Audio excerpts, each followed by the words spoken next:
Bueno, pues muy buenas tardes. Bienvenidos a este encuentro con dos buenos amigos, excelentes escritores, y sobre todo agradecer que hayan decidido en la última jornada de Getafe Negro participar con nosotros en un encuentro que va a ser un encuentro de amigos y que nos gustaría también hacer partícipe con todos ustedes por si hay alguna cuestión, que no se vayan ustedes a casa con inquietudes. Y menos literarias. Saben que pueden comprar los libros ahí en la entrada, ya los han visto, están casi toda la obra de los dos magníficos escritores que hay aquí, y si necesitan cualquier cosita, pues lo compran y hay que pagar, claro, hay que pagar. Los libros hay que comprarlos y luego se pueden prestar, pero devolverlos siempre, porque luego, al cabo del tiempo, vuelves a revisionar y dices, ay, se lo dejé a mi primo y ya no me lo ha devuelto. Mal hecho, sobre todo con la obra de estos dos. Bueno, pues aquí está Javier Cercas y Lorenzo Silva con una ajetreadísima agenda que vienen de Frankfurt, del festival,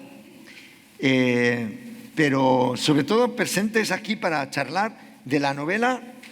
En fin, vamos a tener una conversación. Es verdad que hay un lazo de amistad también con ellos que me permite el no ser muy ecuánime, porque como me gusta tanto lo que escriben, y si han leído sus últimas dos novelas, estarán de acuerdo en que son dos maravillosas obras, dos maravillosas novelas, tanto El castillo de Barba Azul como La llama de Focea, son dos grandes novelas a las que se llega con una plenitud magnífica. Vamos a hablar de estas dos últimas, pero también, si os parece, de lo que representa la novela para vosotros y el género.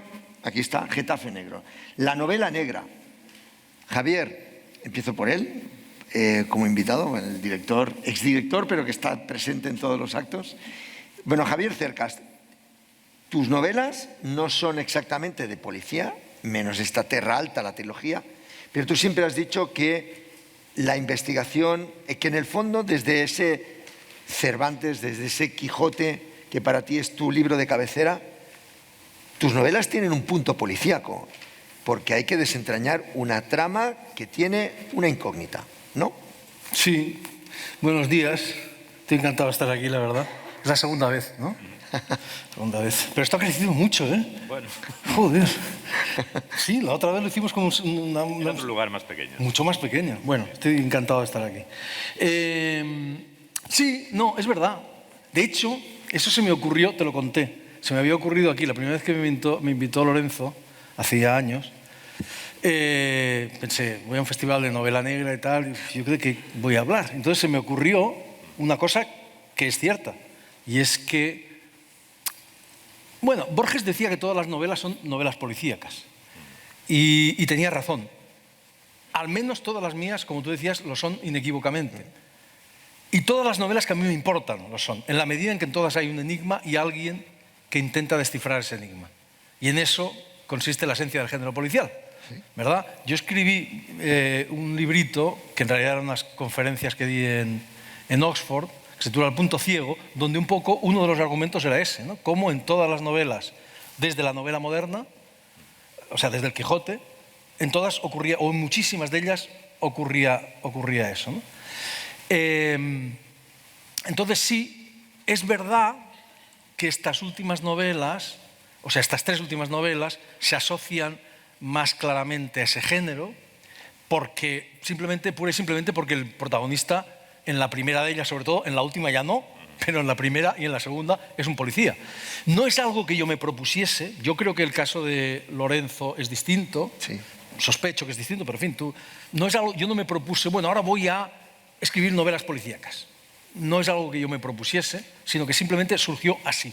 Esa es la puñetera verdad. O sea, en un momento determinado, cuando empecé esta trilogía, había una serie de circunstancias. Yo sí quería encontrar dentro de mí mismo un escritor nuevo, hacer algo nuevo, no repetirme, como os contaba el otro día a Laurín.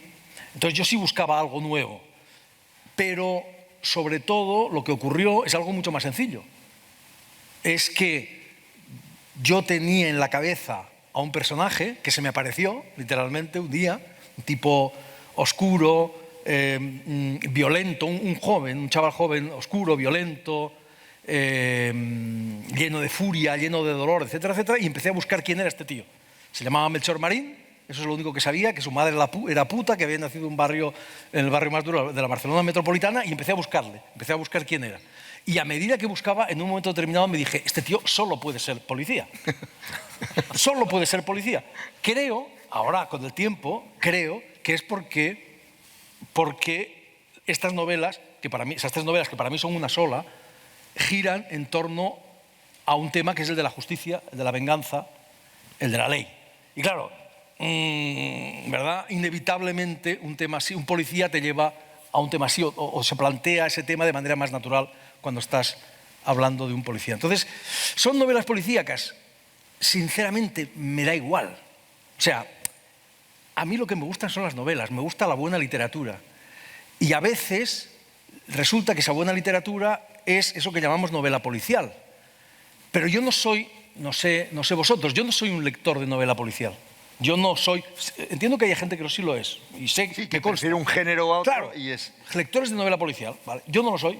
Yo no leo a Lorenzo porque Sí, que si cambiara de registro no lo leería porque ya se ha abandonado. Claro, o sea, no lo leo porque escriba novela policial y yo sea un aficionado a la novela policial. Lo leo, bueno, ahora voy a quedar fatal, Lorenzo tendría que irse, pero lo leo simplemente porque me parece que está muy bien lo que escribe. Claro. Me parece uno de los mejores escritores que escribe en este país, así de fácil. Sí, ahora, sí. Esto no te lo tomes, o sea, esto...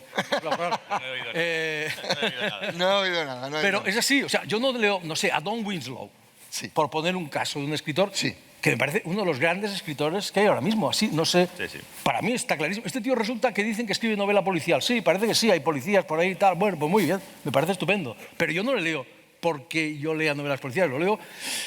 Es que en el fondo solo hay dos tipos de novelas. El otro día, justamente en Frankfurt, un periodista alemán me dijo que Duke Ellington decía que solo hay dos tipos de música, la buena y la mala. Pues yo digo exactamente eso de la literatura. Solo hay la buena y la mala. Punto, nada más. Y si resulta que es negra, pues muy bien. Y si es, no sé, histórica, pues es histórica. Me da lo mismo. No sé si he contestado a tu pregunta. Totalmente. Además, como se expresa también, y recordemos esa trilogía, que recuerdo una vez más, está ahí fuera, que es Terra Alta, con la que gana el Premio Planeta, Independencia y El Castillo de Barba Azul. No sé si os he dicho el lujo que representa para mí estar aquí al lado de estos dos grandes y poder charlar con ellos, que además de que hablan muy bien, soy un fan absoluto de sus novelas y no solamente de las policíacas de Javier.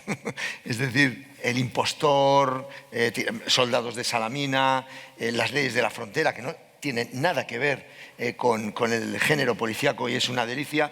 Y me pasa lo mismo con Lorenzo. Lorenzo, claro, si coges toda la trayectoria de Bevilacqua y Chamorro, 25 años ya, ¿no? Dices, qué maravilla, pero es que lees música para feos, que no tiene nada que ver, o Nadie por delante, y piensas, qué maravilla cómo escribe. Alejado, además, lo dice sí, Lorenzo siempre, no me gusta nada los psicópatas que tienen que descuartizar o sea, alejado de ese tipo de novela negra, ¿verdad, Lorenzo? Sí, bueno, buenos días a todos en primer lugar y yo me permitirán que empiece dando las gracias tanto a Moisés como a Javier, ¿no? Es un lujo que nos acompañéis en este festival otra vez, porque además sí, los dos sois reincidentes, ¿no? Aunque ahora ya solo lo digo en mi condición de comisario honorífico, pero creo que represento a la directora, que la veo por allí escondida, en ese agradecimiento y también a toda la ciudad. Un aplauso para Maika, la nueva directora, que se merece un gran aplauso por toda la gestión. Ahí está.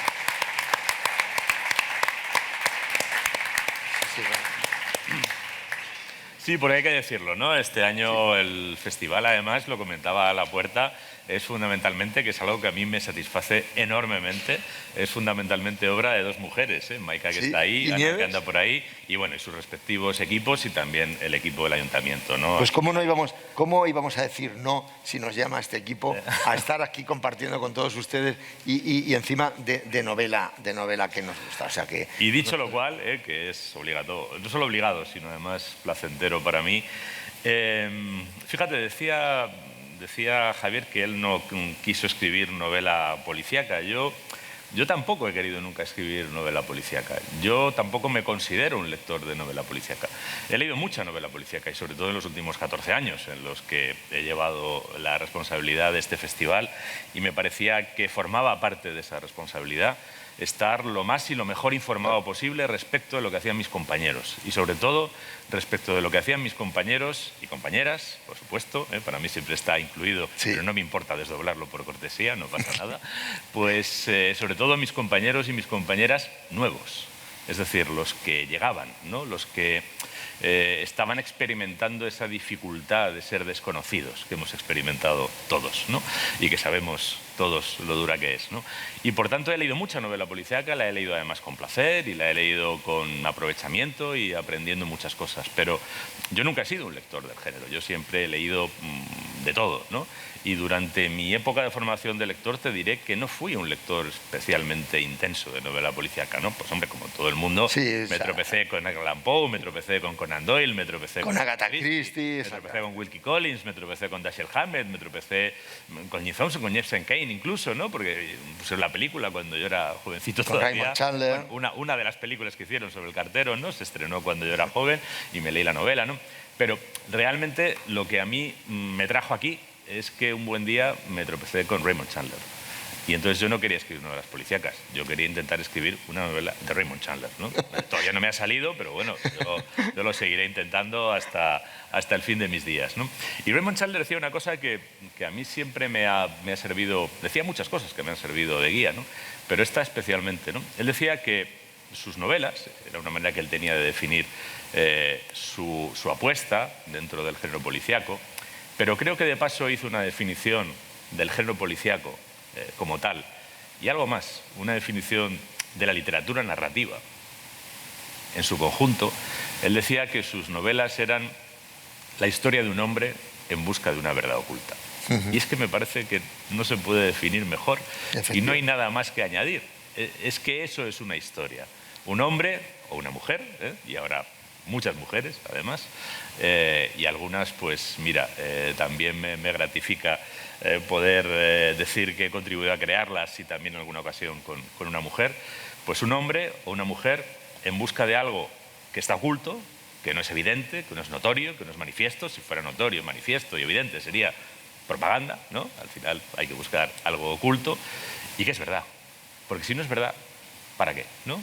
What for, como dice Robert De Niro al principio de Casino, ¿no? Cuando dice que se tiene que fiar de la mujer aunque la mujer lo traicione, dice, pues si no, ¿para qué? ¿Para qué te casas, no? ¿Para qué te metes a escribir una historia de ficción si no es para tratar de acercarte a una verdad? No digo encontrarla, eso a lo mejor es demasiado petulante, ¿no? Pero para no tratar de acercarte a esa verdad, ¿no? Y a partir de ahí, ¿quién más da? ¿Qué más da quién sea el protagonista, ¿no? Si es un policía, si es un...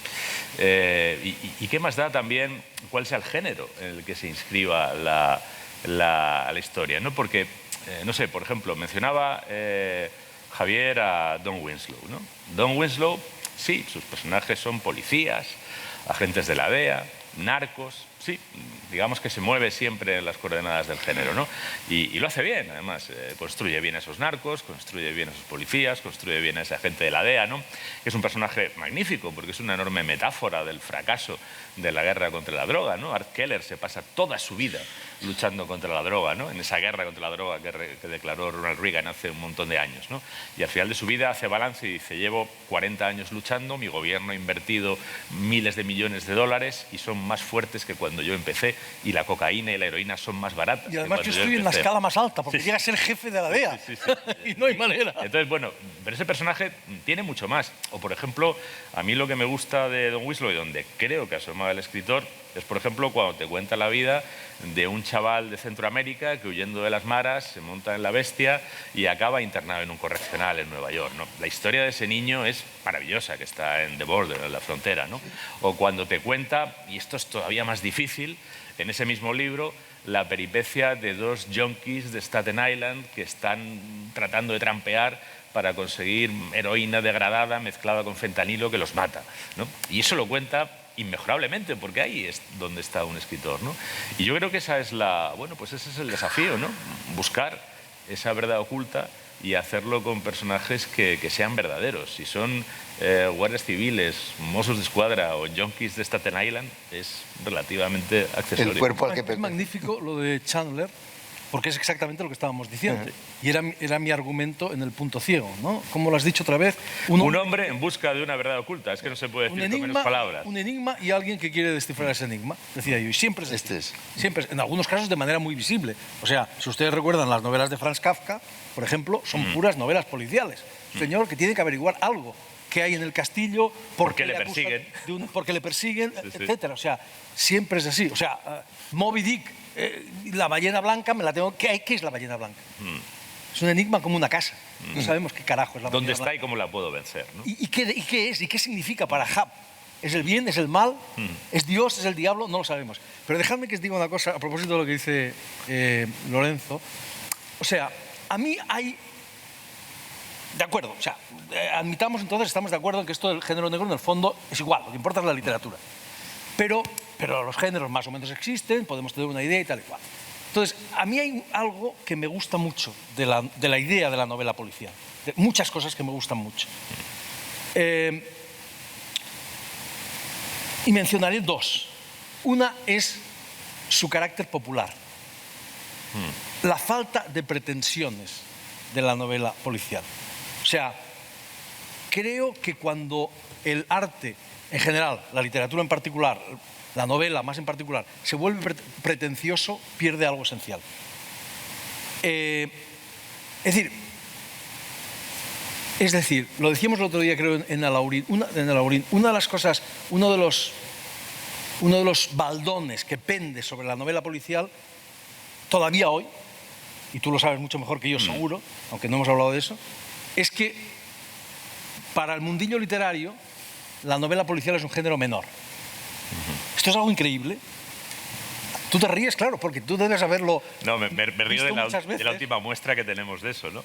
La última muestra que tenemos de eso es una lista de 100 libros de un montón de autores donde no hay, aparentemente en 22 años del siglo XXI, no se ha escrito ninguna novela policial que merezca la pena. No me había fijado en eso. Pero es que o sea, eso tenemos pruebas constantemente de eso. Todavía hay gente que piensa que es un género menor. Y claro, quien piensa esto es pura y simplemente no sabe lo que es la literatura. Así de fácil. Porque en literatura no existen géneros mayores o menores. Solo existen formas mayores o menores de usar los géneros. Nada más.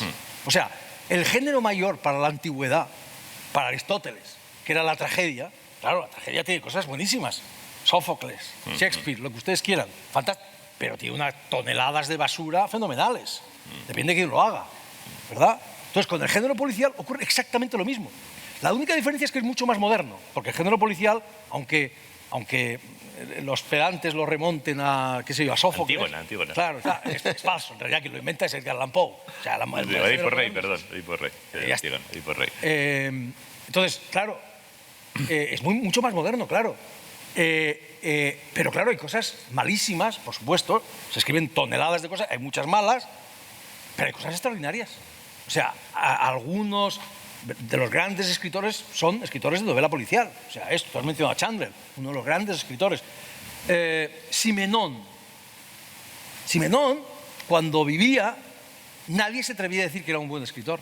Hoy todo el mundo acepta que es un gran escritor. Solo André Gide se atrevió a decirlo. Sciascia, un gran escritor. Borges, un gran escritor, etcétera, etcétera, etcétera, etcétera. Y sin embargo, todavía ese baldón... Es más. Voy a permitirme contar una cosa muy curiosa.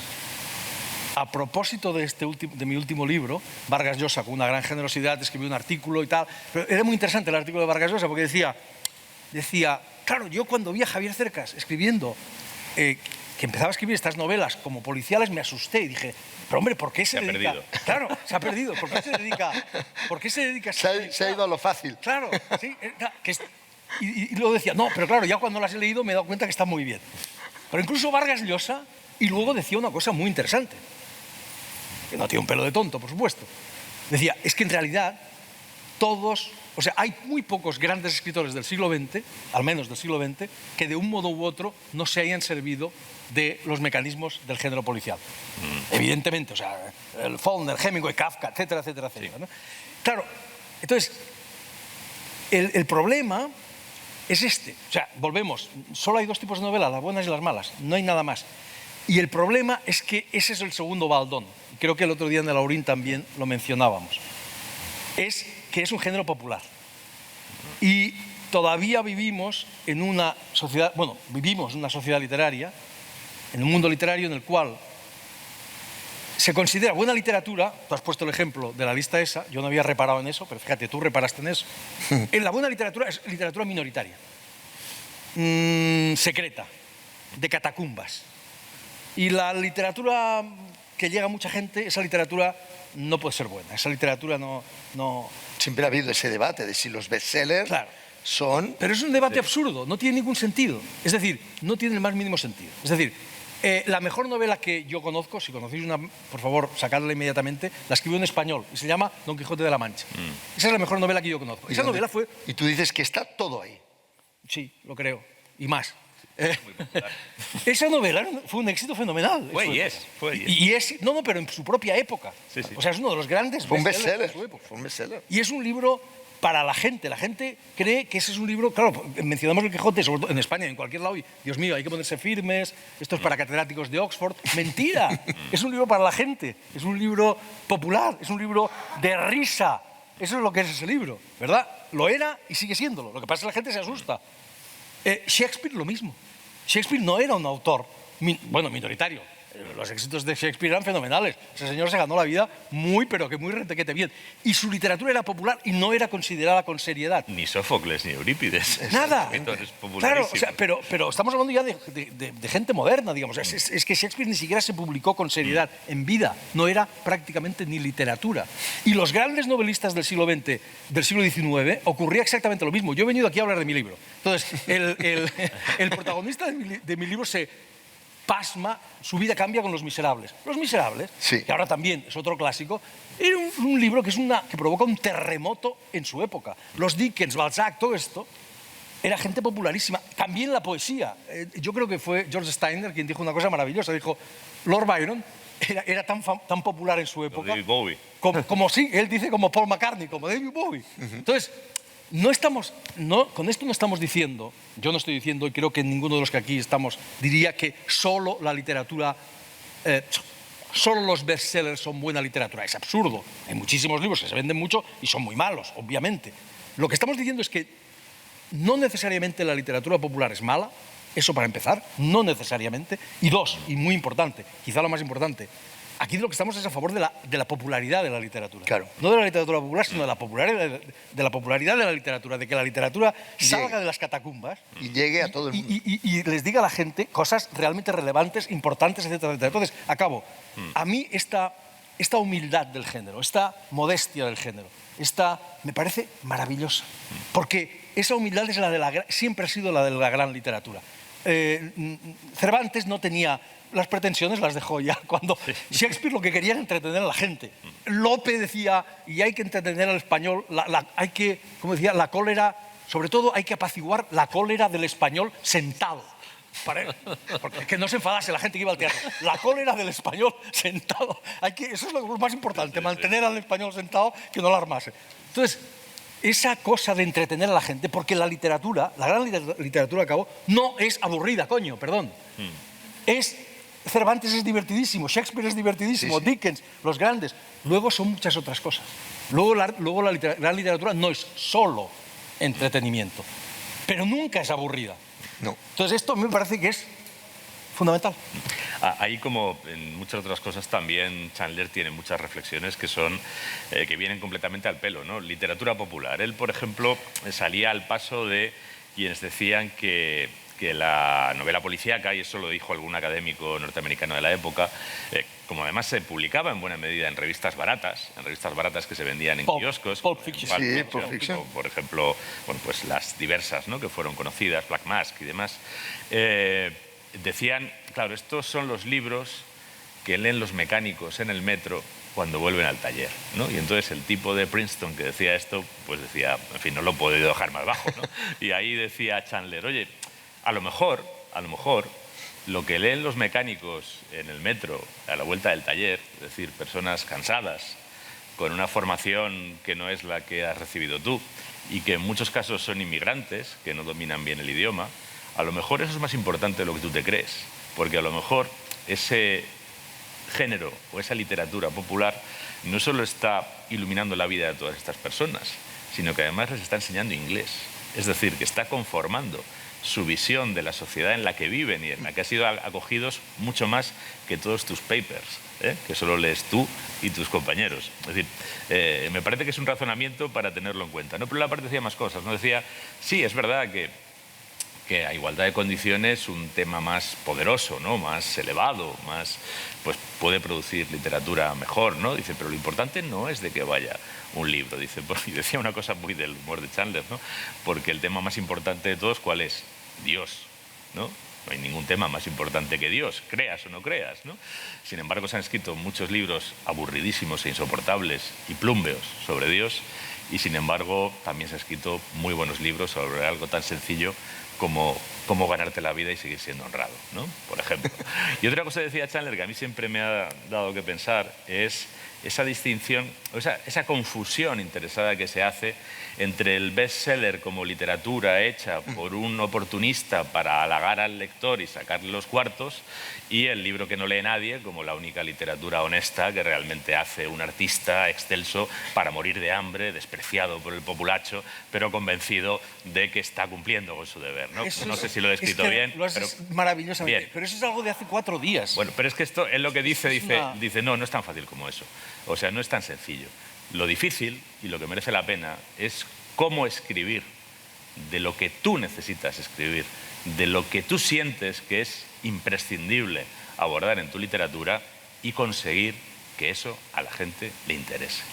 Eso es lo difícil. Y ese es el desafío de la literatura. Bueno, estamos mencionando dentro de ese debate, ¿no? De si los bestsellers. Agatha Christie tiene una obra maestra que se llama El asesinato de Rogelio Ackroyd, que está a la altura de las grandes novelas de cualquier género. Y era de las que más vendía. Agatha Christie es la que luego ha dado de beber literariamente a tantos escritores por la capacidad que tenía de llegar al público.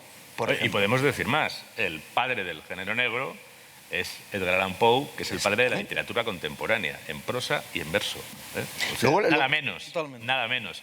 Y la primera, fíjate, yo no me iría a Edipo Rey, pero yo la primera historia criminal, policial, de investigación que tengo acreditada es La fuerza de la sangre de Miguel de Cervantes, que es la investigación de un crimen a cargo de la víctima. Y además con técnicas de analizar, es una chica a la que agarran unos desaprensivos en Toledo, la violan y ella no sabe quién ha hecho eso y lo acaba averiguando. Y lo acaba averiguando a través de una investigación. Es decir, que hasta Cervantes, ¿no? Que claro, estaremos todos de acuerdo en que es el mayor narrador que han conocido los tiempos, pues decide en un momento determinado que un crimen y el esclarecimiento de ese crimen sea el eje de esa historia. ¿Por qué? Pues porque en el fondo, y además parece una historia modernísima de cómo una mujer en el Toledo del siglo XVI-XVII restaura ella sola su dignidad, ¿no? Nada menos. Es que en el fondo no es un debate literario. O sea, el de si un libro vende más o vende menos, eso no es un debate literario, es un debate comercial. Así de fácil. La literatura es un diálogo entre el lector y el autor, y ya está. O sea, mejor dicho, entre el lector y el libro. Todo lo demás, si vende más, vende menos, todo eso es secundario. Yo he venido aquí a hablar de mi libro, otra vez voy a decir. No, lo digo en serio. O sea, y hay que... Y a eso te hemos invitado, ¿eh? Claro. En la parte... No. Eso es la literatura. O sea, si se vende más, si se vende menos... Hay un personaje en el primer volumen, en Terra Alta, que dice, y a mí me gusta mucho decirlo delante de la gente, porque es verdad.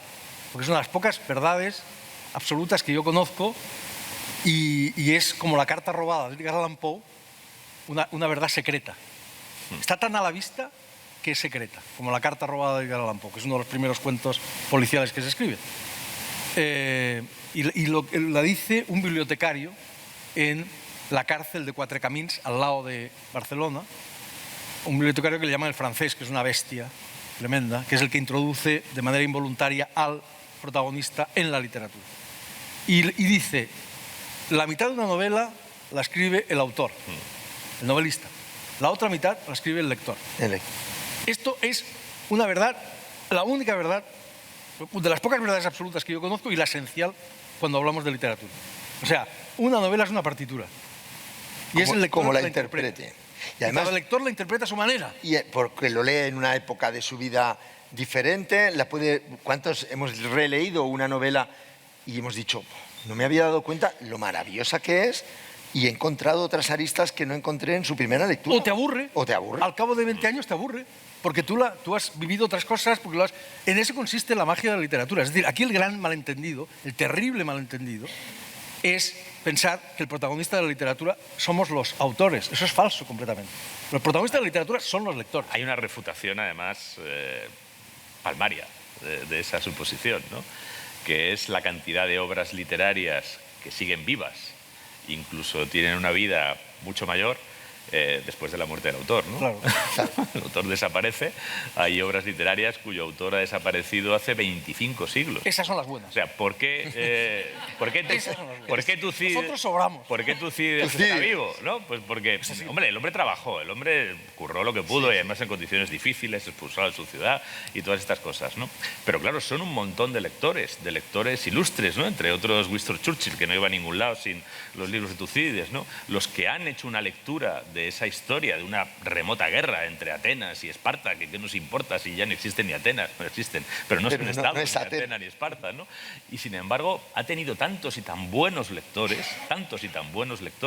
o qué sé yo, esto me vienen siempre británicos, pero bueno, es que son los que más...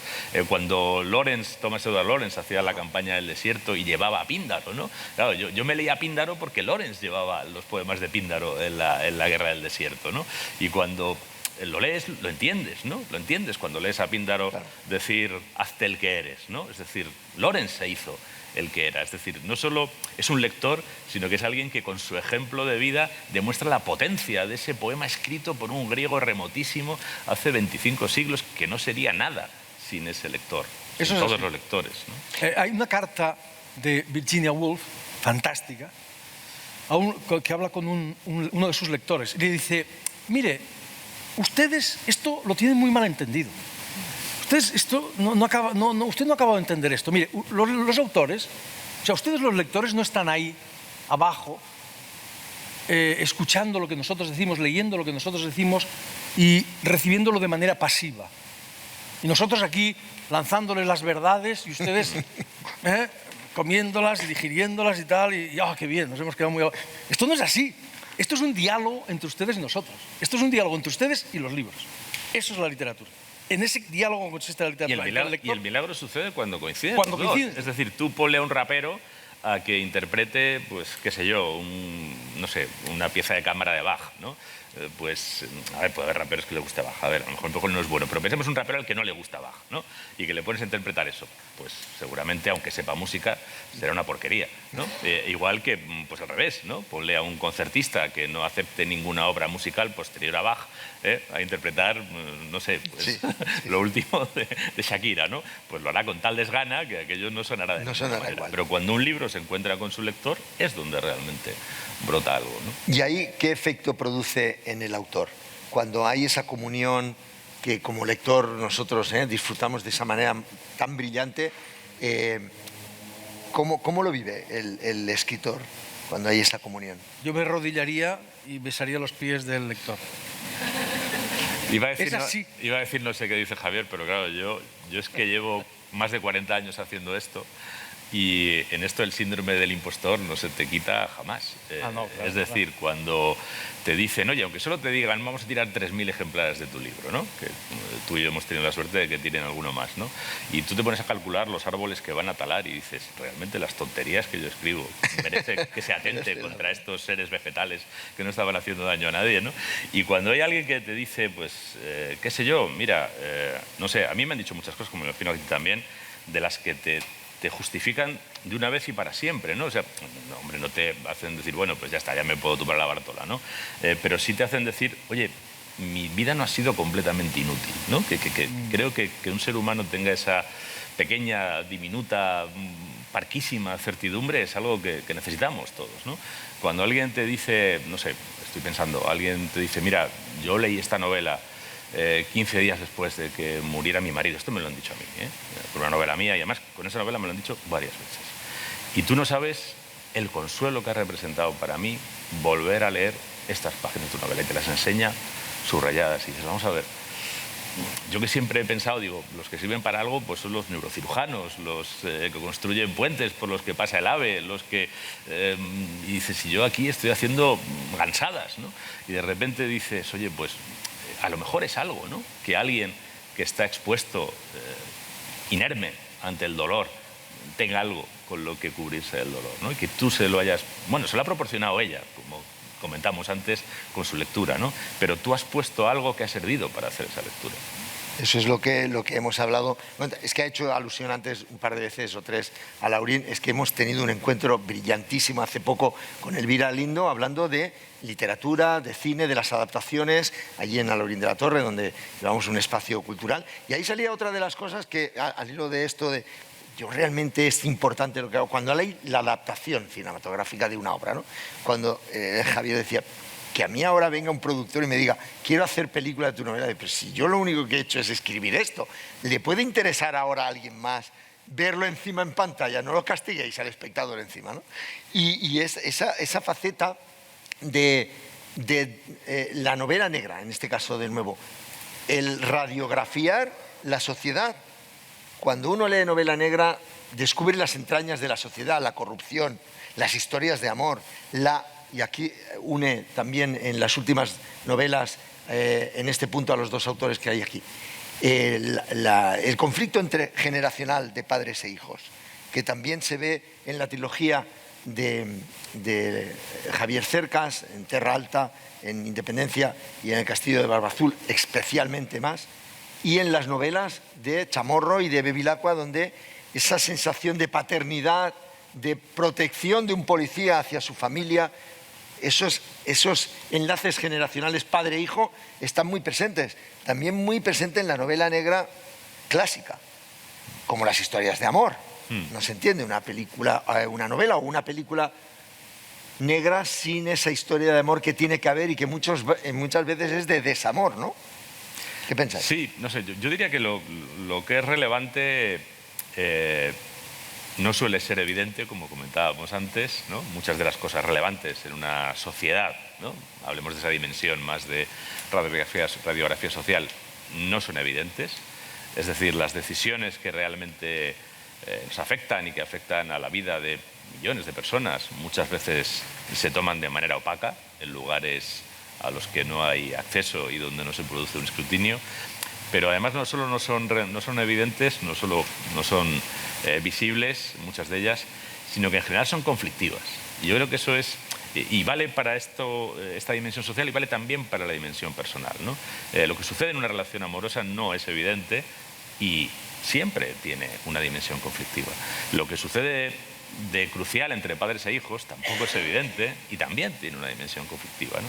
Y yo creo que quizá una de las virtudes no sé si del género o de los autores y las autoras que lo han cultivado con excelencia, es haberse acercado a estas realidades tanto personales como sociales, no evidentes y conflictivas, y en lugar de despacharte, pues, qué sé yo, una revelación burda del misterio, o en lugar de zanjar con un esquema maniqueo, simplista, dogmático, el análisis del conflicto, pues te exponen un relato que, bueno, que te lleva a una reflexión personal. Una reflexión personal que además es libre y que no está guiada, ¿no? por el autor. No sé, pienso, por poner un ejemplo concreto, ¿no? Cuando tú lees en las novelas de Javier como un hombre que además ha trabajado para la policía, ¿no? Digámoslo, al servicio de la legalidad. Por cierto, me ha hecho mucha gracia cuando decía antes eso de que pensaba en un personaje tal y solo puede ser policía, ¿no? Recordaba a un policía al que yo le escuché decir que las personas básicamente somos un equilibrio, simplificando mucho, entre factores psicopáticos y factores neuróticos, ¿no? Es una forma de decir, eso ya lo decía Jung, desde mi amigo el policía, que todos somos enfermos mentales. Vaya, y hay que decir un poco cuál es la enfermedad que uno tiene y cómo la equilibra, ¿no? Jung decía que todos somos neuróticos, pero bueno, él viene a decir que este hombre me decía, todos somos un equilibrio entre factores neuróticos y psicopáticos, ¿no? Los delincuentes predominan los factores psicopáticos. Por eso, en lugar de encerrarse a llorar en un rincón, como haría un neurótico, pues agarran y le pegan una paliza a alguien, trafican con drogas, le rajan la barriga a otro, ¿no? Bueno, dice, y los policías también. Por eso, en lugar de quedarnos viendo cómo pasan estas cosas, nos dedicamos a cazarlos, o a intentar cazarlos. ¿Sí? Para cazar no desarrollas tus factores neuróticos, sino tus factores psicopáticos. Totalmente, ¿no? Es muy bueno. Sí. Bueno, esto es un policía con larga experiencia en terrorismo, homicidios, trata de personas. Por eso los policías etcétera. se parecen tanto a los delincuentes, solo que están del lado bueno, para entenderlo. Sí. Los buenos, ¿no? Bueno, lo que tú decías Bueno, antes. el mío era delincuente antes de ser policía. Exacto. Pero es a lo que voy. En las novelas de Javier hay un momento en que tú dices, vamos a ver, este señor se está planteando reprimir un mal. Y lo que decide es infringir la ley. Infringirla totalmente. Claro, no te dice, vamos a ver, es que alguien le ha mirado mal, y le pega una paliza y le quema el coche y le quema la casa y le mata a los hijos. Hombre, no, esto diría, pero qué bestia, ¿no? Te dice, alguien le ha hecho mucho mal, mucho mal, o alguien ha hecho un mal muy grande y él está aceptando hacer un mal que cree que es equivalente. Claro, pues aquí ya no te están proponiendo una solución sencilla, te están diciendo, oye, exponte tú a este dilema moral, ¿no? Esto es muy bueno, Lorenzo. Es decir, yo creo que tienes toda la razón. Lo que hace la literatura, en mi opinión, es complicarle la vida a la gente. Eso es lo que hace la literatura. Nabokov decía perturbarla, pero bueno, pero sí. Sí. Complicarle la vida a la gente. Por eso, Que la novela incomode. sí, por eso yo creo que los buenos políticos nos simplifican la vida, ¿verdad? Los malos nos la complican. Los novelistas somos lo contrario. Los buenos novelistas complicamos la vida a la gente. Los malos se la simplifican. Se lo dan todo hecho. Es decir, y por eso yo creo esto es un sacrilegio decirlo hoy, en la utilidad de la literatura. Esto es otro de las grandes supersticiones de nuestro tiempo. No, la literatura no es útil. Un carajo no es útil la literatura. Por supuesto que es útil. Claro que es utilísimo. ¿La literatura qué es? Antes que nada, un placer. Como el sexo. Pero también es una forma de conocimiento, como el sexo.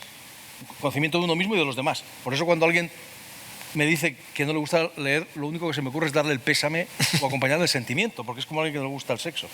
Pero, claro, el conocimiento que te da la literatura no es el conocimiento de la historia o de la ciencia o del periodismo. Lo intelectual solamente. Lo que hace es complicarnos la vida. Es decir,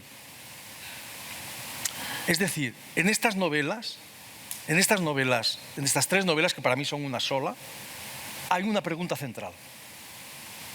Para mí escribir una novela consiste en formular una pregunta compleja de la manera más compleja posible y no contestarla, o al menos no contestarla de una manera clara, unívoca, taxativa, sino ambigua, contradictoria, poliédrica, etc. En el fondo la respuesta es la propia búsqueda de una respuesta a la propia pregunta, el propio libro. Entonces la pregunta central exactamente es la que tú has dicho. Es muy sencilla, se podría formular así. ¿Es legítima la venganza cuando la justicia no nos hace justicia? ¿Es legítimo, dicho en otros términos, es legítimo tomarse la justicia por su mano? ¿Eso es legítimo o no es legítimo? Como hace Melchor Marín en la última, en la segunda y en la primera, en todas. ¿Eso es legítimo o no es legítimo? Y claro, hombre, ustedes me están mirando con cara de decir, pues hombre, no es legítimo, por supuesto que no es legítimo. Y como dice un policía en Terra Alta, dice, quien no respeta las formas de la justicia, no respeta la justicia. Estamos de acuerdo, ¿verdad? Si no, viviríamos en la selva. Pero eso ocurre en la realidad. En la ficción, por fortuna, ocurren cosas distintas. Es decir, lo he dicho antes, no es solo placer, es también una forma de conocimiento, pero es un conocimiento distinto. Lo que hace distinto del de la ciencia o del de la historia o del periodismo. Lo que hace la literatura es, la buena literatura, tal y como yo la entiendo, que es lo que creo que estabas diciendo tú, es poner en cuestión nuestras certezas más arraigadas. Es sacarnos de nuestras casillas. Es obligarnos, incomodarnos, porque nos obliga a comprender, a empatizar, que ahora es el verbo de moda, ¿verdad? A empatizar con personas, con actos, con ideologías que en la vida cotidiana nos parecen inaceptables, ¿no? Que no admitiríamos, ¿no? O sea, tú ves Ricardo III de Shakespeare. Ricardo III, como ustedes saben, es el monstruo más monstruo, vamos, el que yo conozca es el monstruo más bestia de la historia de la literatura universal. Un auténtico asesino, el del jorobado, ¿se acuerdan del jorobado? Sí, sí. Es Mi reino por un caballo. El del Mi reino por un caballo. Muy bien, tú ves eso, pero si tú ves una buena representación de eso, o si lees la obra, por momentos estás del lado de este tipo que es un asesino, y tú te pones de su lado. Y obviamente si tú lees, qué sé yo, Crimen y Castigo, obviamente estás del lado de Raskolnikov, que es un asesino que ha matado a una pobre vieja, bueno, no sé si tan pobre, pero bueno, a una usurera, la ha matado. Y tú lo entiendes, tú lo comprendes, tú te pones en su piel. A ver, por poner el ejemplo que todo el mundo se va a acordar, el final del Padrino, que no es un spoiler, porque quien no lo haya visto tiene un problema. Pero bueno, o sea, llegas al final del Padrino y ves a Michael Corleone, ¿verdad? Ahí en las escaleras del teatro, la tercera parte del teatro, las escaleras del Teatro Máximo, ¿verdad? Al acabar la representación de la caballería rusticana, que está su hijo, tal, matan a su hija por su culpa, lo que más quería en el mundo. La matan y el tipo la tiene en sus brazos, con ese grito sangrando, desgarrador. con ese grito silencioso, que es el grito más bestia del cine. Que al principio no suena. No. Y está llorando, y tú estás destrozado, estás llorando con él, estás compadeciéndolo. Y no puede ser más malo. Pero ese tío es un asesino total. Sí, sin escrúpulos. Ese tío ha matado a su propio hermano. Ha sido capaz de matar. Y tú estás de su lado. Eso es lo que hace realmente la gran ficción, la gran literatura, sacarnos de nuestras casillas. Y así se convierte, entre otras cosas, como decía, esta expresión me encanta, es de Alfonso Reyes, que es un gran escritor mexicano, teórico, bueno, sí, ensayista. Él decía, la literatura es un depósito de experiencia. Es fantástico. O sea, a través de otras vidas, a través de la literatura nosotros podemos vivir otras vidas y eso se convierte en un depósito de experiencia, nos vuelve de algún modo más fuertes y también nos purifica. A mí me encantaría que cuando el lector acabe el último libro, o sea, Castillo de Barba Azul, o cuando acaba, por ejemplo, Independencia, que es la anterior, el lector celebre lo que pasa ahí y diga, de puta madre, y que luego diga, Dios mío, ¿pero qué demonios estoy celebrando? ¿Pero qué bestialidad estoy celebrando aquí? Y que que le saque de sus casillas, que eso le incomode de algún modo. La literatura, en mi opinión, lo que hace es eso, incomodarnos, obligarnos a ir más allá de aquello que aceptamos. Y por eso, repito, es útil. Pero es útil, acabo, de verdad, esta vez, pero es útil... No acabo. Pero es útil siempre, aquí estamos de acuerdo otra vez, siempre y cuando no se proponga ser útil. Si se propone ser útil, se convierte en propaganda o pedagogía. Si le dice al lector, mire, esto es bueno o esto es malo, usted no haga esto o haga aquello, eso es propaganda o pedagogía. Eso es lo que no hace la literatura, de verdad. Lo que le dice al lector es, ahí tienes eso, tú sabrás, apáñatelas, exactamente. En Bevilacqua y Chamorro también hay ese sentimiento de justicia, de rabia contenida. Además, en la llama de Focea, viaja al pasado para esa catarsis personal. De hecho, los dos autores sitúan a sus protagonistas en épocas, gran parte de la trama es actual, pero los desvirtúan del momento actual. Por ejemplo, la última ocurre en Mallorca en 2025. 35. 35. Sí. Él, en la última novela, casi toda la acción pasa en los inicios en el País Vasco y luego en la Cataluña, en Barcelona Olímpica. Para tener otra perspectiva histórica también pasa la frontera de la justicia. El espectador, el lector, en este caso ya volviendo al cine y a la literatura, el lector se pone del lado del policía, se pone del lado del protagonista, entiende que quiera ajusticiar porque lo que está viendo está mal hecho. Yo en particular en esta novela, digamos que mis personajes, yo he hecho un pacto con el lector y sé que hay lectores que no lo hacen y por tanto pues yo les deseo lo mejor en otros lugares, ¿no? Pero yo he hecho un pacto con el lector que es que mis personajes son servidores de la ley y creen en servir la ley sin infringirla. Y bueno, eso es una limitación. Eso es una limitación porque no pueden hacer lo que quieran. Pero a veces también es bueno para la creación jugar con un pie forzado o dentro de un corsé. Yo creo que eso no necesariamente es malo, ¿no?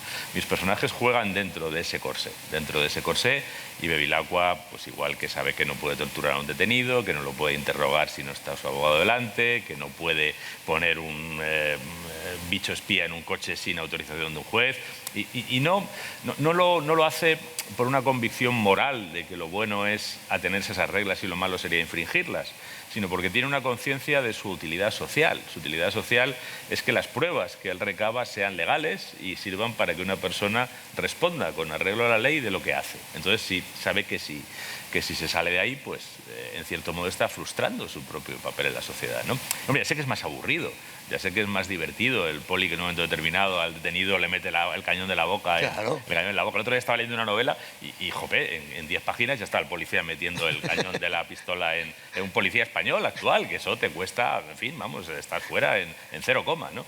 Pero bueno, es más aburrido esto, ¿no? Él tiene que hablar, tiene que intentar ganárselo, Lo que también está muy bien, ¿eh? Yo una de las cosas más interesantes que he oído en mi vida, y siento que me tengo que morder los labios, la lengua y los puños, ahora que la voy a mencionar, es cómo de verdad se consiguió que Abu Inhey, más conocido como el Chicle, confesara, contra todo su interés, dónde estaba el cadáver de Diana Kerr. Eso es una obra de arte. Eso es una obra de arte. Y ya digo que no lo puedo contar en detalle, pero eso es una obra de arte. Sí. Y a mí eso me parece tan interesante, bueno, mucho más interesante que tener una barra de hierro y empezar a pegarle barrazos. Es que, si me permites, me gustaría decir una cosa y te voy a contar una cosa además. Es que el mecanismo de tus novelas es distinto. Cuando déjame que te cuente esto. Cuando sí, a ti te lo voy a contar, pero bueno, también a tú.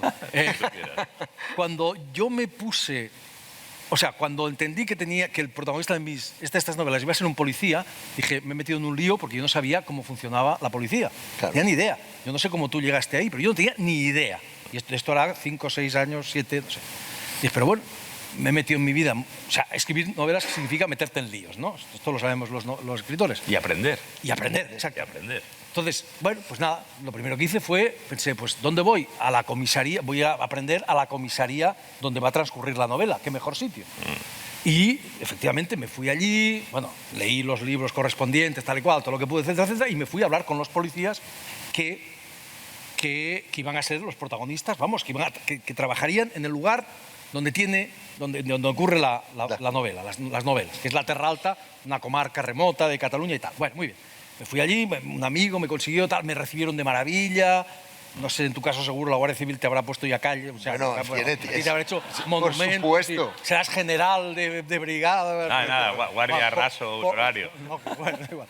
No, yo más modestamente, simplemente, eran Mossos de Escuadra, se portaron muy bien, además era una comisaría donde nunca pasa nada, como dice un protagonista, hasta que pasa, sí. Un personaje de la novela y tal, bueno, me recibió muy bien, etcétera, etcétera, muy bien. Y se pusieron a mi disposición, una reunión con todo el mundo, y luego he tenido mucha relación con ellos, como tú la has tenido sin duda, se nota clarísimo. Ahí iba, porque me acuerdo, ya hice amistad con un sargento de investigación, que además le pedí que leyese, todos estos manuscritos los han leído policías y por lo tanto, digamos que se ajustan a la realidad. Y me acuerdo, la primera vez que hablé con este hombre, con el cual luego hemos hecho muy buena amistad, me dijo, ¿sabes qué? Yo nunca leo novelas policíacas, ni veo series, ni nada. Y dije, ¿por qué? Y me contestó, porque no me las creo. Y le dije, coño, pues esta te la vas a creer. Ese es el reto, que sea creíble. La gran diferencia que yo veo en el caso de tus novelas es que te las crees. Es decir, sí. Es que en que tú no insistes, pero en que los procedimientos policiales no son peliculeros, sino que se ajustan a la realidad. Y entonces el atractivo, para mí, de esas novelas, y creo que no solo para mí. Por cierto, tengo que decirle al sargento que lea tus novelas, porque no sé si las ha leído. Porque el atractivo se deriva justamente, iba a llamarle realismo, de cómo de que eso no es... Y los ¿no? diálogos... Claro, y de que son gente normal y corriente. Pero además son Tipos gente normales y corrientes que que operan... que ahí se nota es por donde iba la pregunta de Moisés. Se nota que además que es que- abogado, con lo cual sabe dónde tocar la tecla. Creíble. Pero que son gente que no trabaja en un mundo inmaculado, porque el mundo inmaculado no existe, es decir, cada año se detiene a varias decenas de guardias civiles, policías, Mossos, ertzainas, de conjunto, que son delincuentes, y por tanto el mundo ortodoxo no existe, el mundo inmaculado no existe, y además en mi caso yo lo que sí he querido es que estos personajes que tienen este presente, y sobre todo en el caso de Bevilacqua, en este caso, en su pasado no tengan esa ortodoxia y esa limpieza. Y entonces en estas últimas novelas se ve cómo Bevilacqua ha estado implicado en su juventud, y quizá eso le ha llevado luego a extremar el celo, en conductas de esas que se producen al otro lado de la raya. Y yo podría presentarlas de una manera muy obvia, diciéndole al lector, mira, y aquí Bevilacqua se equivocó porque era idiota y porque hizo una cosa que ya ves tú que se estaba estrellando y que metía la pata. Sí, pero eso tendría poco interés, ¿no? Por ejemplo, la anterior, que hablaba de la lucha contra ETA, pues claro, cuando hay compañeros suyos que están cometiendo excesos y él se ve implicado en algún exceso, yo podría decirle, mira, estos son unos torturadores, que por supuesto vienen de un estado franquista y todas estas cosas, ¿no? Que es como algunos los despachan, ¿no? Cuando tú cuentas que esas personas que están torturando han recogido varias veces a un compañero suyo en Barreños, los trozos del compañero en Barreños, cuando tú cuentas que esa gente ha visto cómo a un hombre o a una mujer lo asesinaban a tiros delante de su hijo pequeño, cuando esas personas han sacado medio desechos a niños de los hierros de un coche o de entre los escombros de una casa cuartel, pues a lo mejor ya no es tan fácil, ¿no? Es decir, es un acto ilícito, es un acto que además fue incluso contraproducente para la lucha terrorista, y yo, como eso lo sé y lo tengo bien documentado y bien estudiado, le ofrezco ese dato al lector, ¿no? Pero ponte ahí.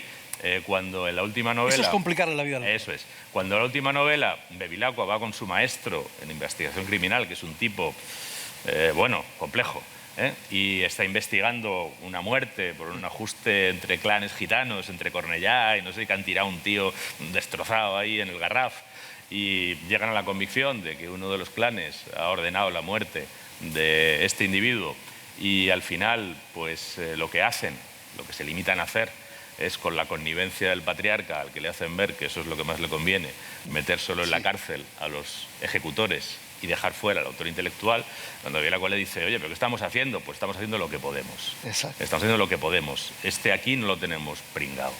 Si lo intentamos pringar, nos vamos a estrellar. Démosle tiempo y si algún día la caga, ya estaremos, ya le pillaremos, pero ahora no le podemos pillar. Y nos va a ayudar, en cambio, a que estos dos los detengamos bien, confiesen y vayan a la cárcel. Por lo menos la madre de ese muchacho sabrá que alguien que se cargó a su hijo está en prisión. Y eso es lo único que le podemos dar, porque el muchacho no se lo podemos devolver. Yo, estaríamos horas escuchándole y hablando, pero tenemos que finalizar. Yo aconsejo que lean, los que no han tenido el placer de leer las últimas novelas de nuestros dos invitados de hoy, de nuestros dos protagonistas, y sobre todo es ahí donde está, yo creo que en las últimas novelas está condensado la madurez, uy, qué mal queda la madurez literaria. Hay que ser realista. Ahí es donde está condensado todo el universo, el universo de Lorenzo y el universo de Javier Cercas. De forma telegráfica, como un titular, ¿cuál es la novela que, de género, el que sea, si es policíaco y si no de cualquier otro género, cuál es la novela que le hubiera gustado escribir a Lorenzo y a Javier Cercas? Mira, yo te voy a dar dos por el precio de una. Venga. De género policíaco yo lo he dicho, ¿no? Bueno, he dicho el autor, pero no la novela. La novela es El largo adiós, ¿no? A mí me gustaría escribir una cuarta parte del largo adiós antes de morir. Solo el prólogo. Y luego había ahí... Mira, te voy a dar tres. Hay una novela que a mí me habría encantado escribir, que es El astillero, de Juan Carlos Onetti. Es que esa novela, cada párrafo que lees dices, pero ¿cómo ha hecho esto este cabrón? ¿No? Porque te sale así, ¿no? Y hoy me he enterado, y aprovecho para decirlo, de que se reedita La invención de Morel, de Bioy Casares, que la faja de la editorial la presenta como la mejor novela fantástica en español o algo así. No se dejen engañar, es una maravillosa historia de amor. Una maravillosa historia de amor. Mira, cuánto celebro que reivindiques a Bioy Casares. que es un gran escritor. O sea, un escritor un poco ensombrecido, ahora se dice opacado, pero es ensombrecido, por la sombra de Borges, era el amigo de Borges. Y es un gran escritor. Yo, esa y El sueño de los héroes, Sí, La aventura Plan de evasión, sí, cualquiera, todas cualquier son novela. excelentes. Un escritor teóricamente menor y realmente mayor. Sí, perfecto. Así que, No desvíes la pregunta. ¿Cuál es la novela que te hubiera gustado escribir? sinceramente, es que me hubiese gustado escribir tantas. El Quijote. Una vez me preguntaron una vez un periodista me preguntó, ¿usted cree que hay algún escritor español sobrevalorado? ¿Algún novelista español sobrevalorado? Y yo dije una cosa con la que estoy de acuerdo. Estoy de acuerdo conmigo mismo. Dije, salvo Cervantes, todos. Entonces, no sé, es que hay tantas novelas que me hubiese gustado escribir. Bueno, cualquiera de las que ha escrito. La mosca de la tele. ¿Cuál? Cualquiera de las novelas. ¿Cuál? ¿Perdón? Si es un, todavía. Si es un joven valor Sí, literario. un si joven está valor, ahora. sí. No, la verdad es que Veterano, ya. cualquiera de las novelas, yo soy un fan absoluto, él lo sabe, del Impostor, por ejemplo, ¿no? Que es una novela que es un relato periodístico, el que reivindica tanto el papel del periodista y no se considera un periodista, pero toda la labor de búsqueda la ejerce de Lorenzo, que os voy a contar, cualquiera de sus novelas. Es decir, yo creo que la mejor manera de mantener ese espíritu es leer sus obras, comprarlas y leerlas. Pues con eso nos quedamos. Finalizamos aquí un encuentro que he estado absolutamente encantado de escucharos, porque aparte de la amistad está la admiración como lector, y que larga vida a la novela negra y sobre todo a Getafe Negro. Y, por cierto, celebrar, hablábamos antes, Javier, que es el autor español más traducido del mundo, Javier Cercas. Una responsabilidad, ahí va. Es decir, hay que mantener el nivel ahora, ¿eh? ¿Cuál es la próxima novela? Porque Bevilacqua, no nos lo mates. Sé que hay una trilogía, sé que hay por lo menos 3 libros más. ¿Y en el caso de Melchor Marín? Es que yo no he hecho lo que ha hecho Lorenzo, no soy capaz de hacer lo que ha hecho Lorenzo y nunca lo planeé. O sea, mi caso no es el de Lorenzo en absoluto. Quiero decir, Lorenzo es una serie policial con unos protagonistas que se... En mi caso nunca lo planeas. O sea, para entender, no sé, pues, Pepe Carvalho, es un Sherlock Holmes. No, al principio no, ha sido un accidente por el camino, pero bueno, pero al final sí, ahora sí es eso. Yo no lo voy a Ahora hacer. sí es una novela en marcha, sí. Sí, no, ahora son... no, mi caso siempre lo planeé como una novela. ¿Y Terra Alta está acabado? Y entonces no lo sé, tengo un problemazo. O sea, las novelas se sabe Te has puesto en problemas tú, ¿no? Tú mismo. Las novelas se sabe cómo se empiezan, pero no se sabe cómo se acaban. Entonces yo, en principio eran 4, ahora son 3, estaba bien con 3, no sé, estoy hecho un lío. Pero estás escribiendo algo ya. Sí, ya veremos qué sale. Ya veremos qué sale. Y Lorenzo también está escribiendo. Sí. Estaremos pendientes de las próximas novelas. Un fuerte aplauso para Lorenzo, para Javier Cercas. Muchas gracias. Un lujo.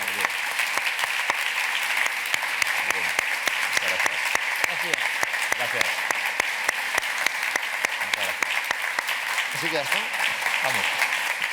Muy bien. Y muchísimas gracias y que tengan un feliz domingo.